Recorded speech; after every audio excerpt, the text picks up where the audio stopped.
South ఇండియాలోనే అతి తక్కువ ధరలకే రత్నాలందించే ఏకైక సంస్థ 6JVR. హలో నమస్తే, వెల్కమ్ టు రియాలిటీ చెక్. ఏపీలో పెన్షన్ టెన్షన్ నడుస్తుంది. ఏపీలో పెన్షన్కి సంబంధించి ఇరు పార్టీలు ఒకళ్ళపైన ఒకళ్ళు కామెంట్స్ చేసుకుంటూ వస్తాయి.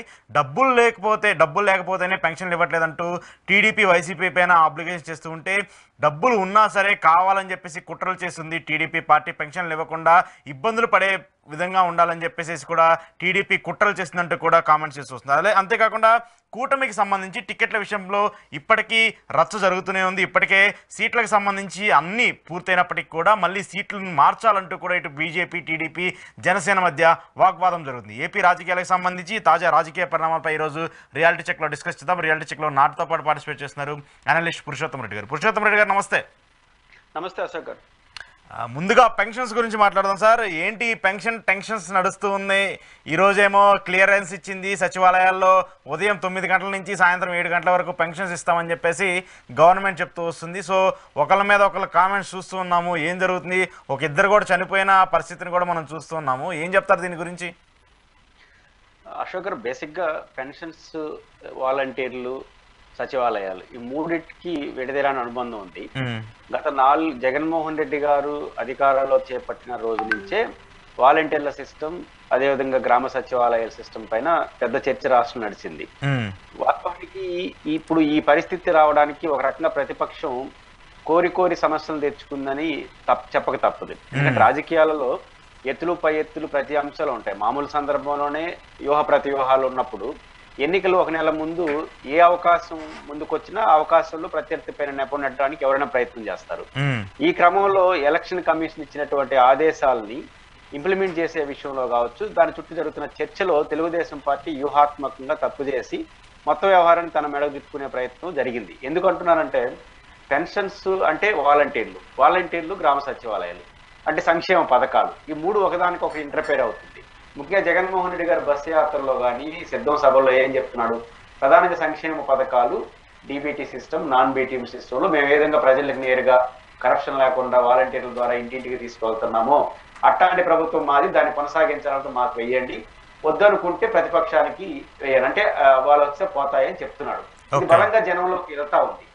ఇది బలంగా జరగడానికి కారణం వీడి జగన్మోహన్ రెడ్డి గారి సిస్టమ్ బాగా అమలు చేయడం మాత్రమే కాదు, తెలుగుదేశం పార్టీ ప్రారంభం రోజుల్లో లేదా కొన్ని మీడియా సంస్థలు దీనివల్లే ఆంధ్రప్రదేశ్ శ్రీలంక అయిపోతుందనే ఒక మెసేజ్ ని బలంగా వినిపించాయి.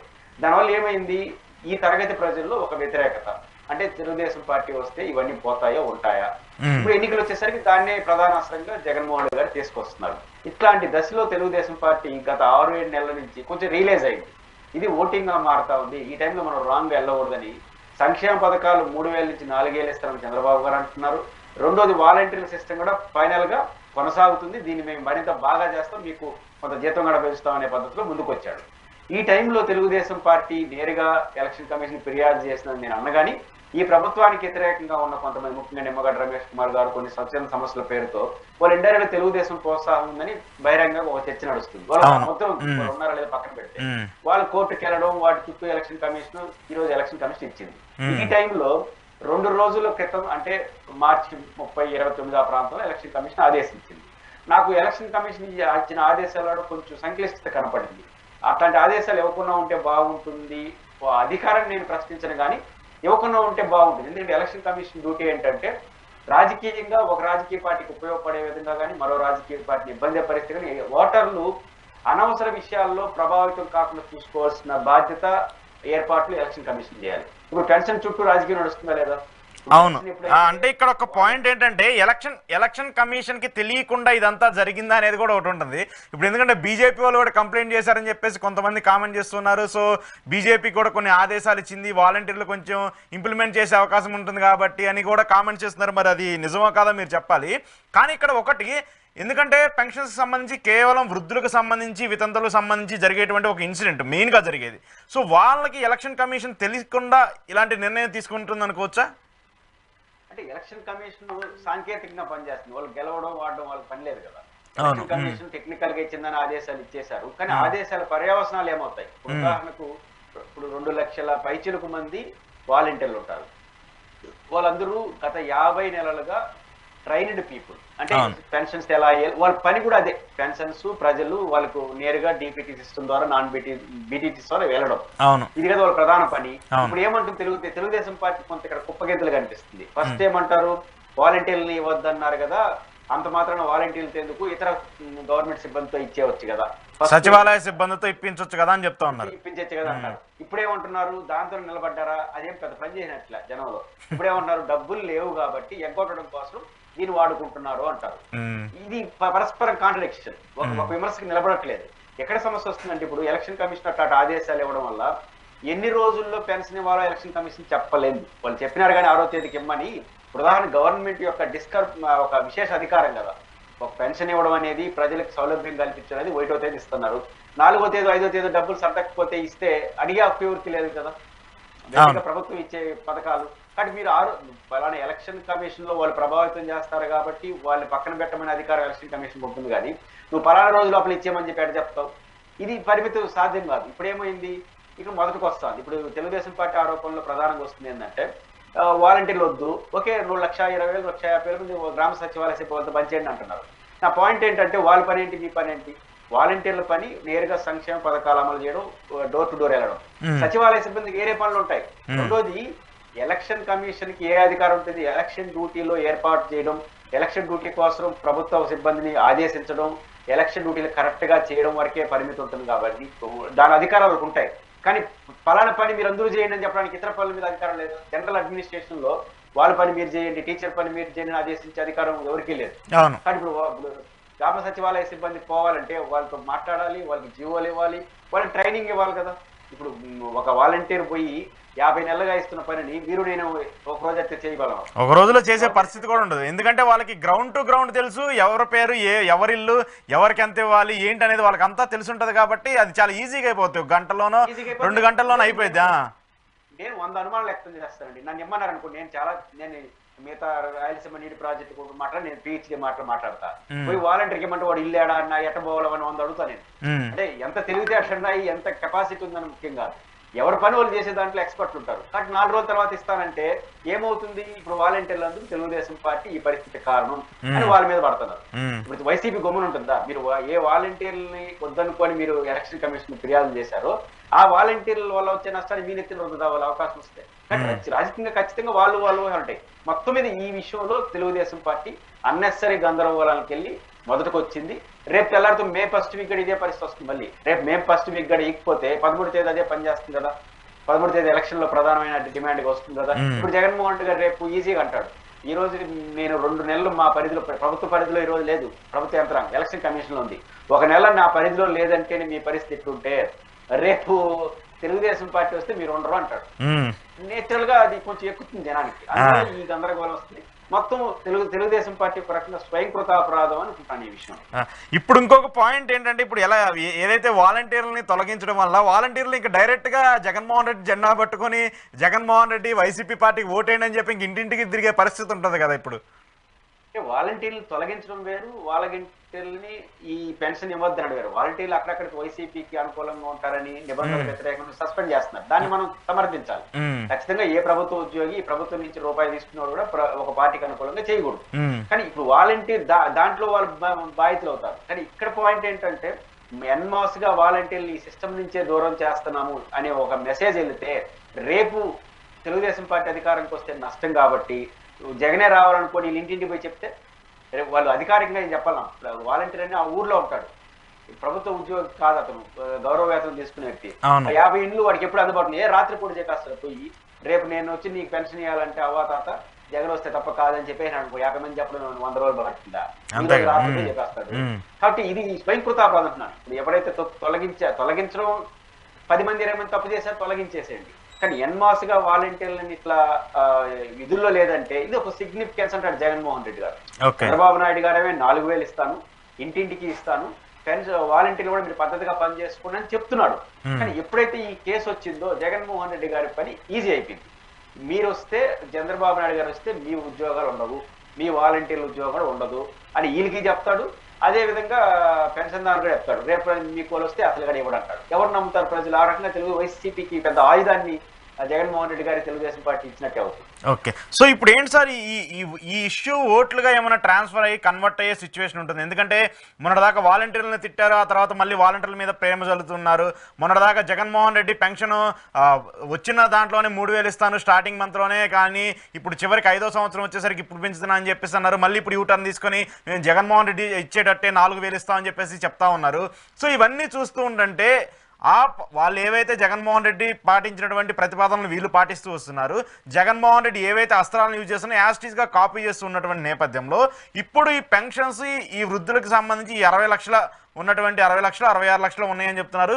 ఈ 60 లక్షల ఓట్ బ్యాంక్ ఏదన్నా చేంజ్ అయ్యే అవకాశం ఉంటుందా? ఖచ్చితంగా ఇప్పుడు జగన్మోహన్ రెడ్డి గారు తీసుకొచ్చినట్టు ఈ వాలంటీర్ల సిస్టమ్, సంక్షేమ పథకాలు అనేది ఓటింగ్ గా మారుతా ఉందని మనం లేకపోతే వైసీపీ అనడం కాదు, తెలుగుదేశం పార్టీ నమ్ముతుందని. ఇప్పుడు దాదాపు 1 year బ్యాక్ వరకు ఈ సిస్టమ్ వల్ల శ్రీలంక అయిపోతుందని ఆందోళన వ్యక్తం చేసిన తెలుగుదేశం పార్టీ ఈ రోజు దాన్ని అంతకన్నా బెటర్ గా ఇస్తామనే పరిస్థితికి వచ్చింది. అది వాళ్ళకి ఓటింగ్ గా మారుతుందని గుర్తించారు. దీనివల్ల ఏమవుతుంది, తెలుగుదేశం పార్టీ 2 రకాల నష్టం. ఇప్పుడు వాలంటీర్ల సిస్టమ్, సంక్షేమ పథకాల వల్ల అర్బన్ ఏరియాలో కొంత వ్యతిరేకత ఉంది. చదువుకున్న వాళ్ళు, నిరుద్యోగులు, ఉద్యోగులు వీళ్ళు కొంచెం తెలుగుదేశం వైపు టర్న్ అయినారు. ఏమని, జగన్మోహన్ రెడ్డి అన్ని ఇదే చేస్తాడు. ఇప్పుడు జగన్ గారు 3,000 ఇస్తారంటే వాళ్ళు కోప్పడేవాళ్ళు. రేపు 4,000 ఇస్తాను చంద్రబాబు అయితే జగనే మేలు అనుకోరా? అంటే తనకున్న అనుకూలంగా ఉన్న వాళ్ళని దెబ్బ తీసుకుంటున్నారు. ఈ మొత్తం సంక్షేమ పథకాల విషయంలో ప్రతి అడుగు తెలుగుదేశం పార్టీని గందరగోళం అడుగు కారణంగా ఒకదానికి వాళ్ళు నమ్మరు. ఎందుకంటే 4 ఏళ్ల పాటు వాళ్ళకి వ్యతిరేకంగా మాట్లాడేసి ఇప్పుడు వచ్చి మీరు చెప్తానంటే ఎన్నికల కోసం మాట్లాడినారని అనుకోరా? అట్లా ఇప్పుడు వీళ్ళు ఉద్యోగస్తులు వీళ్ళందరూ ఏదో చంద్రబాబు వస్తే ఇవన్నీ మారుస్తాడు అనుకుంటే ఆయన 3,000 అంటే 4,000 ఇస్తాడు ఇంకేంది రాసుకోవడం వాళ్ళు అనుకోరా? 2 రకాల నష్టాలు తెలుగుదేశం పార్టీ కొని తెచ్చుకుంటుంది. ఓటింగ్ గా ఇది మారింది కాబట్టి దీని చుట్టూ రాజకీయాలు. మీరు అన్నట్టు 60 లక్షల మంది అవాతాతల విషయం మాట్లాడుతున్నారు. ఇప్పుడు ఉదాహరణకు మా తండ్రో మీ తండ్రో మీ తల్లు మా తల్లు ఉంటారు కదా, మనకు ఒక రిలీఫ్ కదా. తల్లిదండ్రులకి ఒక జర్నలిస్ట్ గా మీకు వచ్చే ఆదాయంలో నాకు వచ్చే సాధారణ అవకాశాల్లో నేను 2,000 3,000 ఇంటికి ఇవ్వాలి కదా. మన అమ్మ నాన్నకి ముసలి వాళ్ళకు ఉండాలి, అవతాతకి ఇవ్వాలి. ఇప్పుడు ఆ పరిస్థితి తగ్గింది కదా మనకు, నీకైనా నాకైనా. మనకు కూడా ఒక రిలీఫ్, అది కూడా చూస్తాం. ఇప్పుడు ఈ జగన్మోహన్ రెడ్డి గారు తీసుకునే సంక్షేమ పథకాల వల్ల ఇంట్లో అమ్మా నాన్నకి ఒక 3,000 వస్తా అంటే మనం ఏదో కావాల్సింది ఇచ్చేస్తే బతుకుతారు వాళ్ళనే ఒక వాతావరణం, కాన్ఫిడెన్స్ మనకు వచ్చింది. వీళ్ళ మీద కూడా ప్రభావం పడుతుంది. రేపు ఇది పోతే రేపు నేను భరించాలి కదా, 3,000 మీరైనా నేను భరించడం బాధ కూడా వస్తుంది. వీటన్నిటి మొత్తంలో ఓటింగ్ గా మారుతా ఉంది. దీన్ని జాగ్రత్తగా డీల్ చేసిన తెలుగుదేశం పార్టీ సమస్యను కొని తెచ్చుకుంది. జగన్మోహన్ రెడ్డి గారు బలంగా దీన్ని తీసుకెళ్లడం కోసం, ఎదురుదాడి చేయడం కోసం వాళ్ళే ఆయుధాలు ఇచ్చినట్టుగా నేను భావిస్తాను. ఓకే, జగన్మోహన్ రెడ్డికి ఇప్పుడు నాకు తెలిసి డైరెక్ట్ గా వాళ్ళ నెత్తిన పాలు పోసినట్టే. మొన్నటిదాకా ఏదో సో అది ఇది కొంచెం పాసిబిలిటీస్ ఉండేదన్నారు, ఇప్పుడు డైరెక్ట్గా అవుట్ రేట్గా ఇచ్చినట్టు తెలుస్తుంది. సో ఓకే సార్, ఈ కూటమికి సంబంధించి ఇంకా పొత్తులు కలిసే వరకు ఒక ఎత్తు ఒక గొడవ జరిగింది, మళ్ళీ సీట్ల పంపకం వల్ల గొడవ జరిగింది, మళ్ళీ ఇప్పుడు ఆ సీట్లలో చేంజ్ తీసుకురావాలని చెప్పేసి మళ్ళీ ఇప్పుడు కొత్త గొడవ స్టార్ట్ అయింది. ఇప్పుడు వైజాగ్కి సంబంధించి కానివ్వండి, అనపర్తికి సంబంధించి కానివ్వండి, నెక్స్ట్ అవనిగడ్డకు సంబంధించి కానివ్వండి, టీడీపీ వాళ్ళని ఇటు చేర్చుకొని ఇట్లా టికెట్లు ఇట్లా మారుస్తూ ఉన్నారు. సో ఏంటి ఇవన్నీ ఇప్పుడు వల్ల ఇంకా ఇప్పుడు, ఎందుకంటే కూటమి ఇప్పటికే ఇబ్బందుల్లో పడుతుంది, ఇలాంటి వాటి వల్ల ఇంకా నష్టం కదా. తెలుగుదేశానికి జనసేనానికి ఉన్న గందరగోళం ఈ బీజేపీ చుట్టూ నడుస్తుంది. బీజేపీకి ఏం గందరగోళం లేదు, ఎందుకంటే వాళ్ళు చాలా హ్యాపీగా ఉంటారు. ఎందుకంటే తక్కువ ఓట్లు ఉన్నాయి కాబట్టి, వస్తే సీటు రాకపోతే మంది పోయింది ఏమి లేదు. వాళ్ళు ఒంటరిగా పోటీ చేసి ఏమీ రాదు కదా, కాబట్టి వస్తే అవకాశం, రాకపోతే మంది పోయింది ఏమి లేదు. వాళ్ళు చాలా నింపాదిగా ఉన్నారు. అలాంటి నింపాదిగా ఉన్న పార్టీతో పొత్తు పెట్టుకుని వీళ్ళు కొత్త సమస్యలు తెచ్చుకున్నారు. సమస్య ఏంటంటే బీజేపీతో పొత్తు ఎందుకు పెట్టుకున్నారు? సూటి గడితే ఏమి చెప్పరు, మళ్ళీ అధికారంలోకి వస్తారంట, వాళ్ళ ఓట్లు మాకు యాడ్ అవుతాయి అని జనసేన కానీ తెలుగుదేశం అనట్లా. వాళ్ళకి అవసరం అంటున్నారు. ఎందుకు అవసరం అంటే ఎలక్షన్ కమిషన్, ఢిల్లీ ఇది మాట్లాడేస్తున్నారు.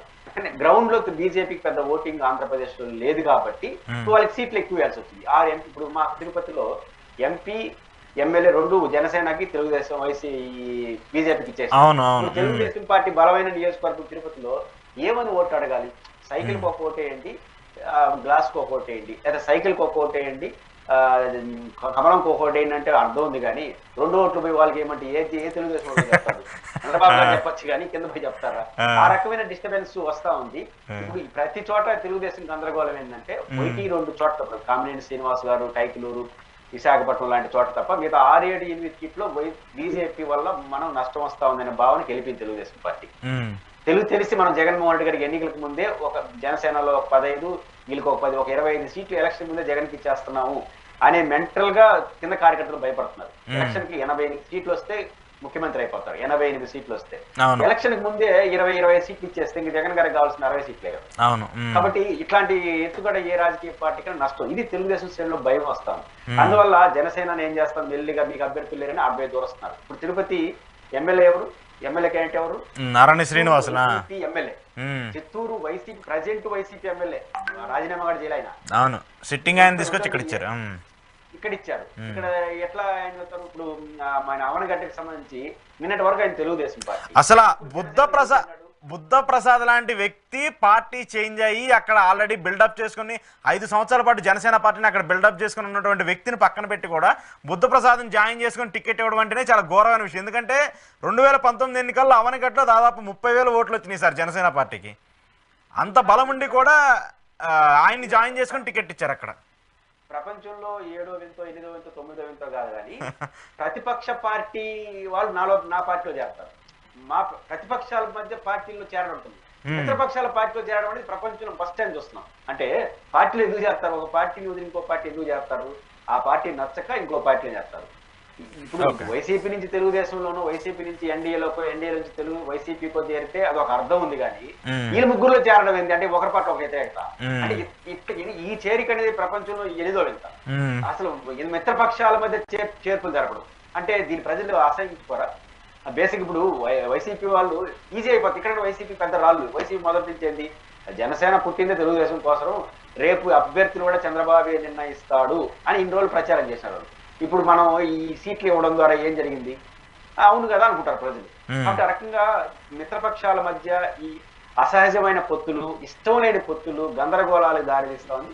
ఈ గందరగోళం ఎంత ఎక్కువ పెరిగితే అంత అధికార పార్టీకి అదనపు అవకాశాలు ఇచ్చిన వాళ్ళు అవుతారు. ఎప్పుడు కూడా ఎలక్షన్ లో అశోక్ గారు బేసిక్ గా ఒక వాతావరణం ఫస్ట్ సృష్టించాలి. ఇది గెలిచే పార్టీ, ఇది గెలిచే కూటమి అనేది సృష్టించాలి. జగన్మోహన్ రెడ్డి గారు గెలుస్తాడా వాడతాడా పక్కన పెడితే ఈ రోజు వరకు ఆయన గెలిచే వ్యక్తిగా మారిపోతున్నాడు. మౌత్ పబ్లిసిటీ ఎక్కడ జరగట్లేదు, మౌత్ పబ్లిసిటీ జరగట్లేదు. ఎందుకంటే బేసిక్గా తెలంగాణ ఎలక్షన్ సంబంధించి కేసీఆర్ మీద వ్యతిరేకత లేకపోయినా కూడా ఇక్కడ కాంగ్రెస్ వచ్చేస్తుందని చెప్పేసి ఒక మౌత్ పబ్లిసిటీ జరిగింది. ఆ పబ్లిసిటీ ఎక్కడా కూడా ఏపీలో జరగట్లేదు. జరగకపోగా మళ్ళీ జగన్ గెలుస్తాడేమో అని ఒక వాతావరణం వచ్చేస్తాం. అవును, జగన్ గెలుస్తాడనే బిల్డప్ వచ్చేసింది. అదనంగా నేను గమనించింది ఏంటంటే వైసీపీ కార్యకర్తలు తీవ్రమైన అసంతృప్తిగా ఉన్నారు. అది మీకు కూడా తెలుసు. వాళ్ళంతా ఇప్పుడు ఏమొచ్చారంటే ఏమో మళ్ళీ మన అన్న వచ్చేస్తున్నాడేమో, ఎందుకు కుదిరిపోవాలి అధికారాన్ని మళ్ళీ పనిచేస్తారు. ఇది ఎంత ఇది వాస్తవానికి జరగకూడదు. ఇది ఏమో జగన్మోహన్ రెడ్డి గారి పట్ల వాళ్ళ పార్టీ కార్యకర్తలు ఉన్న తెలుగుదేశం వాడుకోవాలి. రివర్స్ గా వాళ్ళు కూడా ఇష్టం లేకుండా పనిచేస్తున్నారు జగన్కి. ఇది ఎంత మైండ్ గేమ్. జగన్మోహన్ రెడ్డి గారు అద్భుతంగా చేస్తాడు. ఈ పని ఆయన సక్సెస్ కావడానికి కారణం ఏంటంటే ఆయన గొప్పతనం కాదు, ఈ గందరగోళం. ఇది గెలిచేది కాదు సచ్చేది కాదు అనే అభిప్రాయానికి వచ్చేసినారంటే ఆటోమేటిక్ గా వీళ్ళు గెలుస్తారనే మెసేజ్ వస్తుంది. ఒకసారి అధికార పార్టీ గెలుస్తుందనే మెసేజ్ వచ్చేస్తే దాని ఇంపాక్ట్ ఎక్కువ ఉంటుంది. ఇంకా 40 రోజులు ఉంది. మామూలుగా అయితే ఈ 40 రోజులు ప్రతిపక్షం అప్పర్ హ్యాండ్ తీసుకోవాలి. వీళ్ళు వేస్తున్న అడుగులు ఈ డిసడ్వాంటేజ్ లోకి వెళ్ళిపోయి జగన్ అప్పర్ హ్యాండ్ ఇస్తున్నారు. ఇది ఖచ్చితంగా అటుగా ఉండే ఓట్లు కూడా, న్యూట్రల్ గా ఉండే 1 or 2% ఓట్లు కూడా డైవర్ట్ కావడానికి అవకాశం వస్తుంది. దీంట్లో కూడా అది ప్రతిపక్షాల గందరగోళం అధికార పార్టీకి ఒక అవకాశంగా మారే అవకాశాలు ఉంటాయి. సో మీరేమైనా ఎక్స్పెక్ట్ చేస్తున్నారు సార్ ఈ సీట్లలో చేంజ్ ఉంటుందని? సీట్లో బీజేపీ వైపు నుంచి సీట్లు ఉండొచ్చు. ఒక రఘురామకృష్ణరాజు విషయంలో గందరగోళం ఉంటుంది. జనసేన విషయంలో మాత్రం ఇంకా చాలా అద్భుతాలు జరిగే అవకాశాలు అయితే ఉంటాయి. ఏం అద్భుతాలు జరగదు, ఎందుకంటే వాళ్ళు అర్థం కావట్లేదు. జనసేన తెలుగుదేశం విషయాలు అద్భుతాలు జరుగుతాయని బీజేపీ యాక్సెప్ట్ చేయదు. ఎందుకు యాక్సెప్ట్ అంటే జాతీయ పార్టీ వాళ్ళకి వీళ్ళు భయపడాలి తప్ప వీళ్ళు వాళ్ళకి భయపడరు కదా. ఏంటో ఒక న్యూస్, ఏలూరు టికెట్ మళ్ళీ బీజేపీకి ఇచ్చి నరసాపురం టీడీపీ తీసుకుని అక్కడి నుంచి రఘురామకృష్ణరాజుకి ఇస్తారని కూడా చెప్తూ ఉన్నారు. లేదంటే అది జరగచ్చు. ఎందుకంటే రఘురామకృష్ణరాజు ఇప్పుడు తమాషా తెలుగుదేశం పార్టీకి ఎట్లాంటి సమస్యలు ఉన్నాయంటే, తెలుగుదేశం పార్టీని ఎవరెవరు శాసిస్తున్నారంటే రాష్ట్రంలో ప్యానలిస్టులు, అనలిస్టులు, రఘురామకృష్ణరాజు లాంటి ఢిల్లీలో కూర్చునే వాళ్ళు, కొన్ని మీడియా ఛానల్స్ వీళ్ళు నిర్ణయించేస్తారు తెలుగుదేశం అజెండాలని. ఒక ఇంతకాలం 4-5 ఏళ్ళు అనలిస్టులు, ప్యానలిస్టుల పేరుతో బాగా టీవీలో చూపించినారు. దానిలో ఒక ఆయనకి సీట్ ఇచ్చేసినారు. మిగతా మా సంగతి ఏంటని మిగతా నలుగురు అంటారు. ఇప్పుడు ప్యానలిస్టులు కూడా డిమాండ్ చేసే స్థాయికి వచ్చేస్తే ఒక రాజకీయ పార్టీని ఏం చేయాలి? ఇప్పుడు రఘురామకృష్ణ పార్టీ సభ్యుడు కాదు, నాకు ఇస్తారా సస్తారా అంటున్నాడు. అసలు పార్టీ సభ్యుడు కానీ ఆయన్ని అన్ని పార్టీలు బెదిరిస్తున్నాడు. అది ఒక విచిత్రమైన పరిస్థితి. తెలుగుదేశం పార్టీ కొని తెచ్చుకున్న సమస్య. రఘురామకృష్ణరాజు గారు కానీ కొన్ని ప్యానలిస్టులు కానీ మీడియా సమస్యలు నిర్ణయించేస్తున్నాయి ఎవరు ఓటు వేయాలి, ఎవరు సీట్లు వేయాలని. కాబట్టి ఇది కొని తెచ్చుకున్న సమస్య. దీని వాళ్ళకి రఘురామకృష్ణరాజు సీట్ ఇకపోతే తెలుగుదేశంలో వ్యతిరేకత వచ్చేది కాదు. ఆయన ఒక మహానుభావుడిగా వాళ్ళు భావిస్తున్నారు. ఈ ఊరు మహానుభావుడు ఆయన్ని చేసింది మనమే కదా. ఈ ప్యానలిస్టులందరినీ తీసుకొచ్చి పెద్దవాళ్ళు చేసింది ఎవరు? మనమే కదా.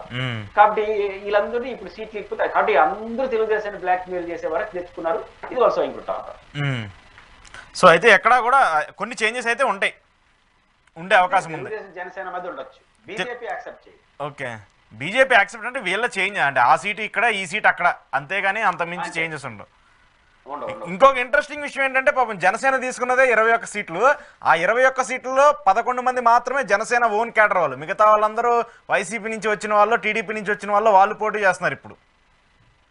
అది ఇప్పుడు జనసేన యొక్క వ్యూహాలే అర్థం కాదు మనకు. వాళ్ళు ఏమన్నా మాట్లాడితే వ్యూహం, ఎత్తుగడ, త్యాగం అంటారు. అసలు అర్థం కాదు ఆ పదాలకు, వాళ్ళకన్నా అర్థం తెలుసో తెలియదో కానీ త్యాగం అంటే పార్టీని త్యాగం చేసేటువంటి. ఇప్పుడు త్యాగం అంటే అర్థం ఏంటంటే గెలవాలి, ఫైట్ చేయాలి. ఇప్పుడు జనసేన తన కళకు మించిన భారాన్ని తెచ్చుకేసి ఇప్పుడు వాళ్ళు ఏమంటున్నారు, రాష్ట్ర భవిష్యత్తును కాపాడడం కోసం అంటున్నారు. మీ చేతిలో ఉంటుందా? రేపు 21 సీట్లు మీరు గెలిచినా చంద్రబాబు గారు 144 సీట్లు గెలిచిపోయిన తర్వాత మీ మాట వింటాడా? ఒకసారి పవర్ 2014-19 మీ మాట విన్నాడా? ఎవడైనా వినడు. కాబట్టి జనసేన 21 సీట్లు పోటీ చేసి రాష్ట్ర భవిష్యత్తు నిర్ణయిస్తానంటే ఎట్లా సాధ్యం అవుతుంది? వాళ్ళ భవిష్యత్తుని వాళ్ళు నిర్ణయించుకోలేక తడాపడా ఇస్తా ఉంటే, వాళ్ళ భవిష్యత్తుని వాళ్ళు నిర్ణయించుకుంటే ఇతరుల భవిష్యత్తు, వాళ్ళ భవిష్యత్తును పణంగా పెట్టేసి మేము ఎవరో భవిష్యత్తును తీసుకుంటామంటే వాళ్ళు పూర్తిగా సూసైడ్ పాలిటిక్స్ చేస్తున్నారు. ఖచ్చితంగా జనసేన ఈ ఎన్నికల్లో భారీ మూల్యాన్ని, ఎవరు గెలిచినా, కూటమి గెలిచినా ఎవరు గెలిచినా జనసేన భారీ మూల్యాన్ని అయితే ప్రాథమికంగా చెల్లించుకుంటుంది. అది ఆ పార్టీ స్వయంకృత. ఓకే సార్, ఏంటి ఇప్పుడు షర్మిల గారు కడప ఎంపీగా పోటీ చేస్తున్నారు, వాళ్ళు కూడా రంగంలోకి దిగారు. 3 పార్టీలతో పాటు కూటమి, ఇటు వైసీపీ, డైరెక్ట్గా కాంగ్రెస్. కడప ఎంపీగా ఆవిడ పోటీ చేస్తున్నారు. దాదాపు 114 మంది అసెంబ్లీకి సంబంధించి, ఒక 7-8 పార్లమెంట్కి సంబంధించి కూడా అభ్యర్థులను ప్రకటించారు. సో ఏంటి సార్, షర్మిల కడపలో పోటీ చేయడం వల్ల వైసీపీకి నష్టం ఉంటుందా? అక్కడ ఉన్నటువంటి ఓట్ బ్యాంక్ని ఏమైనా డివైడ్ చేసే అవకాశం ఉంటుందా? అంటే ఓటర్లు డివైడ్ అయ్యే ప్రసక్తే ఉండదు, మరింత కన్సాలిడేట్ అవుతారు. అవునా? పాయింట్ ఏంటంటే కన్సాలిడేట్ అవుతారు. ఎందుకంటే తెలుగుదేశం పార్టీ ఏం భ్రమలో పోతుందంటే, వైఎస్ రాజశేఖర రెడ్డి గారి కూతురు కాబట్టి ఆమె పోటీ చేస్తే కొన్ని ఓట్లు చీలిపోతాయి, ఆ మేరకు మనం లబ్ధి పొందుతామనే భ్రమలో తెలుగుదేశం పార్టీ ఉంది. కానీ ఇది కరెక్ట్ అంచనా కాదు. ఎందుకంటున్నానంటే, తెలుగుదేశం పార్టీ గత వివేకానంద రెడ్డి గారి ఎపిసోడ్ మనకి ఏం చెప్తుంది? వివేకానంద రెడ్డి గారు మంత్రిగా ఉండి పోటీ చేశాడు. గతంలో ఉంటే వైఎస్ విజయమ్మ గారు ఎమ్మెల్యేగా పోటీ చేసినప్పుడు రాజశేఖర రెడ్డి గారు చనిపోయిన తర్వాత, కానీ తెలుగుదేశం డిపాజిట్ కోల్పోయింది. ఓకే, వివేకానంద రెడ్డి గారికి తక్కువ ఓట్లు వచ్చినాయి, విజయమ్మ గారు గెలిచారు. ఇక్కడ పాయింట్ ఏంటంటే, కడప జిల్లాలో వైఎస్ కుటుంబానికి ఉన్న ఈ ఎమోషనల్ కనెక్షన్ రీత్యా ఖచ్చితంగా కన్సాలిడేట్ అవుతారు. ఇప్పుడు ఏం చర్చ నడుస్తుంది? వైఎస్ షర్మిల గారు, అవినాష్ రెడ్డి గారి మధ్య ఓట్లు చీలిపోతే తెలుగుదేశం గెలుస్తుందని ఎప్పుడైతే వాతావరణం వస్తుందో, ఇది మనకు నష్టం కదని భావించేసి కన్సాలిడేట్ అవుతారు. ఎటువైపున కన్సాలిడేట్ అవుతారు, షర్మిల వైపున కన్సాలిడేట్ అవుతారు, అవినాష్ రెడ్డి వైపున కన్సాలిడేట్ పోయి గతంలో కన్నా ఎక్కువ మెజారిటీ తెస్తారు. పాయింట్ ఏంటి, తెలుగుదేశం పార్టీకి నేను నా అంచనా ప్రకారం వైఎస్ షర్మిల గారి పోటీ వల్ల, ఈ తెలుగుదేశం అత్యుత్సాహం వల్ల గతంలో తెలుగుదేశం పార్టీకి వచ్చిన ఓట్లు కన్నా తగ్గుతాయి. కానీ ఇక్కడ నాకు పాయింట్ ఏంటంటే సార్, 2019లో వాళ్ళకి ఒక 1.4 1.8% ఓట్లు వచ్చాయి. ఆ వచ్చిన ఓట్ బ్యాంక్ మొత్తం కూడా రాయలసీమ నుంచే వచ్చింది. కానీ ఇక్కడ షర్మిల పోటీ చేయడం వల్ల టీడీపీకి ఉన్నటువంటి ఓట్ బ్యాంక్ కన్సిస్టెంట్గా ఉంటుంది. అక్కడ 1,50,000 ఒక 90,000 ఓట్ బ్యాంక్ ఇస్తే అది వైసీపీ ఓట్ బ్యాంకు అయ్యే అవకాశం ఉంది కదా? రాదు అంటున్నాను. కడప జిల్లాలో వాళ్ళ కుటుంబానికి కానీ కడప జిల్లా నేపథ్యాన్ని పరిశీలించినప్పుడు మనం షర్మిల గారికి వేసే ప్రతి ఓటు తెలుగుదేశం పార్టీకి లబ్ధి చేకూరుస్తుందనే చైతన్యం ఆ ప్రజల్లో ఉంది. అప్పుడు ఏమొస్తారు, వేసే ఓటు కూడా తగ్గిపోయి అవినాష్ రెడ్డి గారికి వేస్తారు. ఒక యాంగిల్. ఒకవేళ షర్మిల అన్నని ఎమ్మెల్యేగా గెలిపిద్దాం, ఒక సీటు మా రాజశేఖర కూతురిని గెలిపించుకున్నాం అనే భావనకు వచ్చేసారు అనుకుందాం. ఇది జరగకపోవచ్చు, వచ్చింది అనుకోండి, అప్పుడు అవినాష్ రెడ్డి గారికి వేసే ఓట్లన్నీ కూడా షర్మిలాకే వేస్తారు, తెలుగుదేశానికి ఎవరు. అప్పుడు తెలుగుదేశం పార్టీకి ఇప్పుడు ఎప్పుడు కూడా రాజకీయాల్లో ఇద్దరి మధ్య పోటీ ఉన్నప్పుడు ప్రజల పోలరైజేషన్ కూడా 2 చుట్లే ఉంటాయి. వివేకానంద రెడ్డి గారు పోటీ చేయండి, ఎందుకు వివేకానంద ఉదాహరణ చెప్పానంటే, పులివెందల్లో వైఎస్ వివేకానంద రెడ్డి గారు పోటీ చేయడం వల్ల చీలిపోయి తెలుగుదేశానికి లబ్ధి పొందుతుందని అందరూ అనుకున్నారు. ఆచరణలో ఏం జరిగింది, వివేకానంద రెడ్డి వర్సెస్ విజయమ్మగా మారినప్పుడు తెలుగుదేశానికి ఓట్లు వేసేవాడు వాళ్ళిద్దరు ఒకరు ఛాయిస్ ఎంచుకున్నారు. విజయమ్మ అంటే వ్యతిరేకించే వాళ్ళు అవినాష్ రెడ్డి వివేకానంద రెడ్డికి వేసినారు, వివేకానంద రెడ్డి విజయమ్మకి వేసినారు. రేపు కూడా వీళ్ళిద్దరి మధ్య పోటీగా మారిపోతుంది. ఎవరి మధ్య? అవినాష్ రెడ్డి గారికి షర్మిల గారి పోటీగా మారిపోయినప్పుడు తెలుగుదేశం ఓట్లు కూడా షర్మిలకు అప్పుడు ఏమంటే, తెలుగుదేశం పార్టీ వాళ్ళు ఇద్దరి మధ్య షర్మిల కొంచెం ఓట్లు గెలుస్తుంది, మనం కూడా వేస్తే షర్మిలాకి గెలుస్తుందని తెలుగుదేశం అనుకునేసారు అనుకోండి, అవినాష్ రెడ్డి ఓడిపోవడం, ఈ ఓట్లు వాళ్ళకి పడతాయి, అవినాష్ రెడ్డి ఓట్లు అవినాష్ రెడ్డికి ఉంటాయి, వాళ్ళిద్దరికి వస్తాయి. తెలుగుదేశానికి అదే చెప్తున్నా, తెలుగుదేశానికి ఉన్న ఓట్లు కన్నా తగ్గుతాయి. కానీ నా అంచనా ప్రకారం గతంలో అవినాష్ రెడ్డి గారికి వచ్చిన మెజారిటీ కన్నా పెరుగుతుంది. ఒకవేళ పెరుగుతుంది రెండిట్లో. ఒకవేళ మన రాజశేఖర రెడ్డి గారి ఇద్దరు బిడ్డలను ప్రోత్సహిద్దామని కడప జిల్లాలనుకుంటే శర్మిల గారికి గెలుస్తారు. ఎటువంటి అవినాష్ రెడ్డి ప్రతిపక్షం ఉంటారు, ఈ తెలుగుదేశానికి ఉన్న ఓట్లు కూడా తగ్గుతాయి. ఆ పాయింట్ ఏంటంటే తెలుగుదేశం వైట్ కన్ఫర్మ్, తెలుగుదేశానికి ఉన్న ఓట్లు కన్నా తగ్గుతాయి. అంటే వాళ్ళు గెలవాలన్న పొజిషన్ లో లేరు, అవినాష్ రెడ్డిని ఓడించాలన్న పొజిషన్ లోనే ఉన్నారు వాళ్ళు. అందుకనే భూపేష్ రెడ్డిని కూడా అన్నట్టే అదే చెప్తున్నాను, తెలుగుదేశానికి ఉన్న ఓట్లు పోతాయి. ఎందుకు చెప్తున్నానంటే ఎట్లా వీళ్ళిద్దరిలో ఎవరో ఒకటి గెలుస్తారు కాబట్టి మనం శర్మిలాకి వేద్దామని వేసేసారు అనుకోండి, తెలుగుదేశం ఓట్లు శర్మిలాకి పడి రాజశేఖర ఓట్లన్నీ అవినాష్ రెడ్డి పడితే ఆయన మెజారిటీ వస్తే ఈయనకి ఓట్లు 4 పెరుగుతాయి, ఆ ఓట్లన్నీ తెలుగుదేశం ఓట్లు వస్తాయి. అది చెప్తున్నా, తెలుగుదేశం పోతాయి అంటున్నా. అది రాష్ట్రంలో దేశం ఎక్కడ జరిగిన ఘటన కడపలో జరుగుతుంది. తెలుగుదేశం కన్ఫర్మ్ వాళ్ళకున్న ఓట్ల కన్నా తగ్గుతుంది. డైరెక్ట్ గా సునీతారెడ్డి గారే డైరెక్ట్ గా చెప్తున్నారు ఓట్లు వేయద్దు మా అన్నకని చెప్పేసి. ఆవిడ అవుట్ రైట్ సపోర్ట్ ఎవరికి ఉంటుందో చూడాలి మరి. ఇటు షర్మిలాకు ఉంటుందా లేదంటే టీడీపీకి సంబంధించి ఉంటుందా అనేది. జనరల్ గా రాష్ట్రం అంతా గెలిచేటువంటి షర్మిలాని ఓన్ చేసుకుంటారు, ఒక చోట గెలిపించి ఏం చేస్తారు చేయరు కదా. కాబట్టి నేను అనుకునేది అవినాష్ రెడ్డికి అడ్వాంటేజ్ ఉంటుంది, కానీ డిసడ్వాంటేజ్ 100% కన్ఫర్మ్. ఇప్పుడు తెలుగుదేశం పార్టీకి అందరూ ఒక అభిప్రాయం వచ్చేస్తారు కదా, మనం వీళ్ళిద్దరి మధ్య షర్మిలాకి వేస్తే గెలుస్తుందేమని, తెలుగుదేశం కేసేవాడు కూడా అయిపోయి అనుకుంటే పాజిటివ్ అవుతారు. అప్పుడు ఆమె పెరిగినట్టే ఉంటుంది. ఆ ఓట్లు ఎవరు అంటే వీళ్ళు తెలుగుదేశం వాళ్ళు. క్రాస్ ఓటింగ్ జరిగే అవకాశం ఉంటుందా? క్రాస్ ఓటింగ్ జరిగే అవకాశం ఏమైనా ఉంటుందా? క్రాస్ ఓటింగ్ క్వశ్చన్ లేదు, వన్ సైడ్ ఓటింగ్ ఉంటుంది. అంటే అవినాష్ రెడ్డిని గెలిపించాలనుకుంటే అవినాష్ రెడ్డికి వేసేస్తారు, షర్మిలాని గెలిపించాలంటే షర్మిలాకి వేసేస్తారు తప్ప తెలుగుదేశానికి ఎవరయ్యారు. లాజిక్ ఏంది, వీళ్ళందరూ తెలుగుదేశం వాళ్ళిద్దరు చీలిక వల్ల మేము లబ్ధి పొందుతాం, వాళ్ళిద్దరు పోటీ వల్ల వీళ్ళు ఉన్నది బాగొట్టుకుంటారు అంటున్నారు. ఇది కన్ఫర్మ్. వాళ్ళిద్దరు ఎవరు గెలుస్తారని నేను కొన్ని రోజులు బట్టి తెలుసు. అది చూద్దాం. థ్యాంక్ యూ పురుషోత్తం రెడ్డి గారు. ఇది ఈరోజు పురుషోత్తం రెడ్డి గారితో రియాలిటీ చెక్. చూస్తూనే ఉండండి ఈహా టీవీ.